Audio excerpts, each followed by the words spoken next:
সিদ্ধান্ত হয়েছিল তোমাদের কোনো শস্য খেতে অথবা পাথরের খনিতে প্রেরণ করার, শুধু ইউজারশিপের কারণেই রক্ষা পেলে। আর ইউজারশিপের কারণেই গতকাল আলী জনাব পুতিফার আমাকে নির্দেশ দিয়েছেন তোমাদের উত্তম কোনো কাজে নিয়োজিত করতে। তো এখন তোমরা বলো তো, তোমরা কোন কাজ করতে ইচ্ছুক? আমরা আর কি বলবো, আপনি যা সিদ্ধান্ত নেবেন তাই হবে। তুমি যেহেতু অভিজ্ঞ খানসামা, সেহেতু তুমি জনাব পুতিফার ও বানু জুলেখার খাবার তৈরিতে সহায়তা করবে।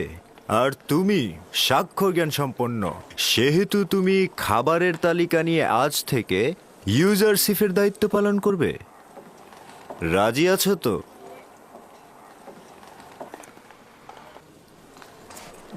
জনাব তত্ত্বাবধায়কের নিকট অনেক অনেক ধন্যবাদ ও শুক্রিয়া আদায় করছি।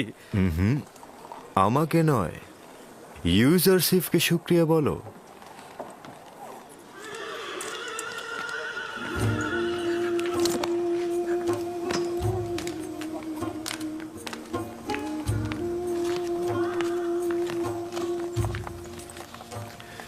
তোমার আর রান্নাঘরে যে কাজ নেই, ওরাই তোমার কাজ করে দেবে।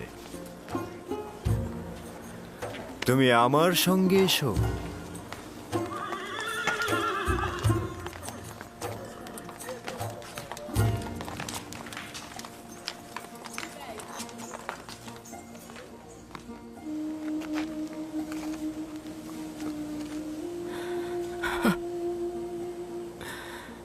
রাহেল,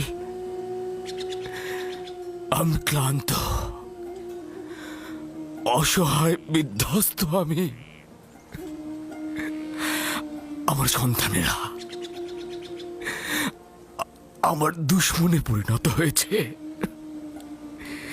তারা আমানতের খেয়ানত করেছে, আমিও তো আমানতের খেয়ানত করেছি রাহেল। আমি পারলাম না রাহেল, আমি পারিনি ইউসুফকে ভালোবাসা দিয়ে আটকে রাখতে। আমি পারিনি রাহেল, আমি পারলাম না। তোমার যখন থেকে নিশ্চিত হয়েছি যে ইউসুফকে নেকড়ে খায়নি, তখন থেকে ইউসুফের প্রতীক্ষায় বসে আছি আমি।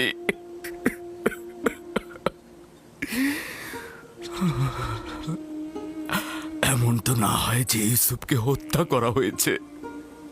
তুমি ভালো বুঝতে পারবে রাহেল, তুমি তো পরকালের দুনিয়াতে সবকিছু পর্যবেক্ষণ করতে পারছো। শান্ত হও, মৃত্যু তোমার ইউসুফকে স্পর্শ করেনি। সালাম ভাইজান। তোমার উপর দরুদ ইয়াকুব নবী।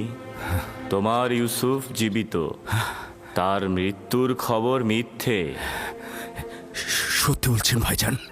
কোনো মৃত্যুই আমার অজানা নয়। ইউসুফকে তুমি পরপারে তালাশ করো না, ভালো হবে অন্য কোথাও তালাশ করে দেখো। তাই বেনিয়ামিন তোমার ভাই জিন্দা আছে, আমার ইউসুফ জীবিত আছে। আপনি আমাকে বলুন, আমার ইউসুফ এখন কোথায় আছে? আমি শুধুমাত্র মৃত দুনিয়ার খবর রাখি।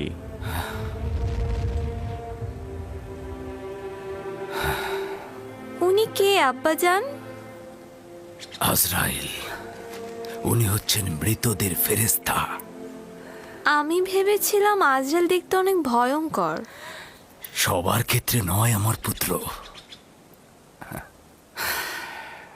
শুনেছ রাহেল, আমাদের ইউসুফ জীবিত আছে, ও মৃত্যুবরণ করেনি। আমি ওকে খুঁজে বের করব। আজকে যাই, সূর্য ডোবার আগে ফিরতে হবে। চলো আমার পুত্র।